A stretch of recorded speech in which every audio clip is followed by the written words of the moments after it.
என்னன்னு கேட்டிங்கன்னா லௌகிக உலகம். லௌகிகம்னா மணிவாசகர் சொல்லுகிறார், லோகாயத்தினும் ஒன்றிரல் பாம்பு என்று சொல்லுவார். மணிவாசக பெருமான் தான் வித்தியாசமாக அவர் சொல்லக்கூடிய விஷயம் என்னன்னு கேட்டிங்கன்னா, சுவாமி வியாபாரி, இந்த மாதிரி வியாபாரி.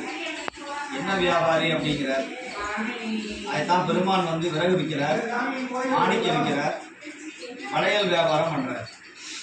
ஆனால் சுவாமி இன்னொரு வியாபாரமும் செய்கிறார். அரை கூவி வீடரும் அப்படிங்கிறார். அரை கூதல்னா கூதல். இப்போ தான் நம்ம ஊரில் வியாபாரம் பண்ணும்போது பார்த்தீங்கன்னா இப்போ நம்ம யாரும் கூவுறது இல்லை. ஆனால் அந்த காலத்தில் கூடையில் சாமான் வாங்கினா கூவாங்க. அதை பெருமாள் கூவுறாராம், இங்கே கூவுறாரு. அரை கூவி வீடு அருளும். அப்போ சுவாமி அடியாருக்கு என்ன பண்ணுறாராம், எல்லாரும் வாங்க வாங்க நான் முட்டியை தருகிறேன்னு வாங்கன்னு சொல்லுறாராம். அந்த முகூர்த்தம் தான் பிக்ஷாண்டேஸ்வரர். இந்த பிக்ஷாண்டேஸ்வரருக்கு என்ன ஒரு சிறப்பு அப்படின்னு சொன்னால், உலகத்திலேயே பிக்ஷாண்டேஸ்வரர் புறப்பாடுங்கிறது நம்முடைய திருவாரூரில் மட்டும்தான் அந்த சுவாமி எல்லா ஊரையும் வருவார். திருவாரூரில் சிறப்பாக வருவார். ஏன் அவ்வளோ ராஜாவாக வந்த சுவாமி அடுத்த நாள் ஒன்றுமே இல்லாமல் வர்றார். இதைத்தான் பருவரை மங்கைதன் பங்கரை பாண்டியனுக்கு ஆகமதான் ஒருவரை ஒன்றுமில்லாத வரையினர். இந்த ஒன்றுமில்லாத ஒரு மூர்த்தம் தான் பிக்ஷாண்டேஸ்வர மூர்த்தம்.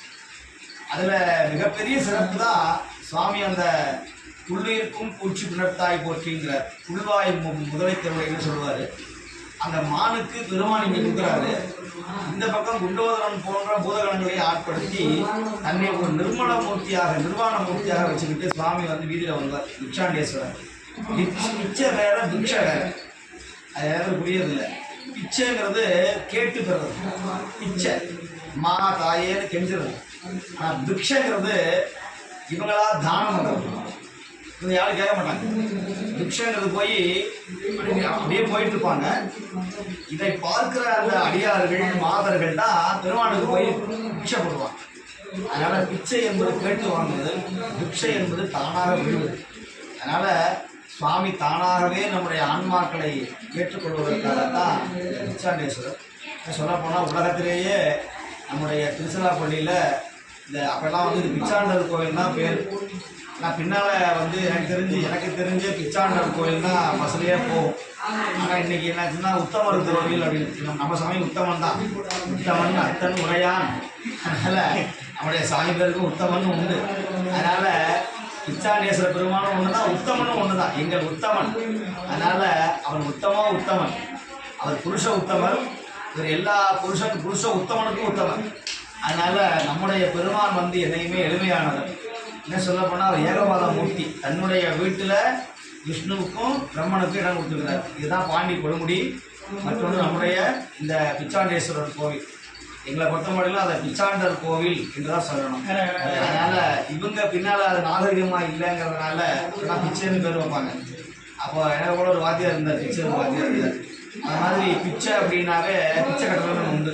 பிச்சை அப்படின்னா அது ஒரு மங்களமான ஒரு பெயர். அந்த மாதிரி பிச்சாண்டேஸ்வரர் அப்படிங்கிறது தான் நம்ம வழக்கமாக கொண்டு வரோம்.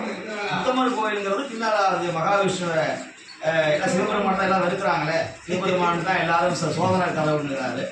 சிவபெருமான்கிட்ட சோதனை கிடையாது. அவன் சாதனை புரிய வைக்கக்கூடிய தெய்வம் சிவபெருமான் தான். அதனால தான் எல்லாரும் கருமுதல் திருவரை, கருவறையில் இருந்து பிணவரை வரையிலும் கூட வரக்கூடிய ஒரே தெய்வம் நம்முடைய சுவாமி தான்.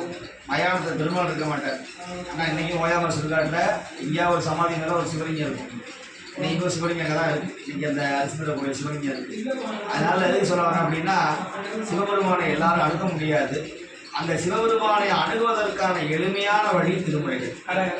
திருமுறைகளை படிச்சுட்டே இருந்தோம்னா அந்த அந்த விளக்கு ஒளி நம்ம கொண்டு போயிடலாம்.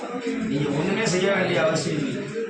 அதைத்தான் நம்முடைய சேக்கலா பெருமான் சொல்லுவார், நீ ஒன்றுமே செய்ய வேண்டாம்ப்பா, ஞான சம்பந்த திருவடியை வணங்கு. அது சொல்கிறார், நிதியராகுவர், சீன்மை உடையராகுவர், வாய்மை நெறியராகுவர், பாவம் பெரியராகுவர்ங்கிற ஞாபகரசர் திருவடியை மட்டும் கூடி ஒரு பாவமே வராதுங்க. அது சொல்கிறார், சால மனிதரானவர், நீ நல்ல மனுஷனாக வாழணும்னா ஞாபகரசரை பிடிக்கிறார். இதை விட எளிமையான வழிகளை நம்ம நம்முடைய நம்பியாண்ட நம்பிகள், நம்முடைய உமாவதி சிவாச்சாரியார் போன்றவங்க, நம்முடைய சேக்கலார் பெருமான் இதெல்லாம் தெளிவாக சொல்லிட்டு போயிட்டாங்க. நம்முடைய காலம் பொற்காலம். இந்த காலம் சைவத்துடைய பொற்காலம், சுதந்திரமான காலம். அதுதான் அன்னைக்கு அடிக்கடி சொல்கிறேன். அதனால் எல்லாரும் ஒற்றுமையாக இருந்து இருக்கிற வரையிலும் சைவ பணியை நம்ம செஞ்சோம்னா பெருமான் நமக்கு தேவையான எல்லா வசதியும் நமக்கு கொடுப்பார். அதனால் எல்லா அடியார்களும் வாழ்க, இன்புற்று ஓங்குக. எல்லாம் வல்ல நம்முடைய பிச்சாண்டேஸ்வர பெருமானுடைய புகழ் உலகம் முழுக்க ஓங்குக. அவன்தான் பிச்சாண்டி. ஆனால் அவனை வழிபடக்கூடிய அடியவர்களை கோடீஸ்வரர்களாக நிச்சய செல்வந்தர்களாக வாழ வைப்பான். அப்பேற்பட்ட பெருமான் நம்முடைய பெருமான். அதனால் அவர் வழிக்கு உணர்ந்தாலும் கூட அவர் உலகமெல்லாம் கிட்டக்கூடிய பெருமான் அப்படின்னு நம்பிகள் நம்ம இடம் சொல்லுவார். நம்பிகள் நிறைய இடங்களில் சுவாமியை ரொம்ப கேள்வி செய்வார். எண்டி கொண்டாயும் கிளாய்ப்பன் அப்படின்பார். நீ தேடி சம்பாதிச்ச பொருள் யாருக்கு உமையாளுக்கோ, தேவியார் கொற்றத்தியாளர் அப்படின்பார்.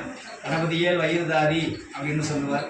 அந்த மாதிரி நம்முடைய சுவாமி அடியார்கள் வாழ்வதற்குத்தான் அவன் செல்வனாக இருக்கிறான். அவன் கடலை ஏற்றால் நமக்கு செல்வமே வந்து சேரும். அடியார்கள் எற்றாலும் குறைவிட மாட்டாங்க. நம்ம கையில் காசு இருக்கோ இல்லையோ உடம்புல வியாதி வராது. வியாதி வந்தாலும் பெருமான் மருந்தாய் நமக்கு குடித்திருப்பார் என்று சொல்லி அடியார்களுடைய வாழ்க்கை பேசுகிறேன்.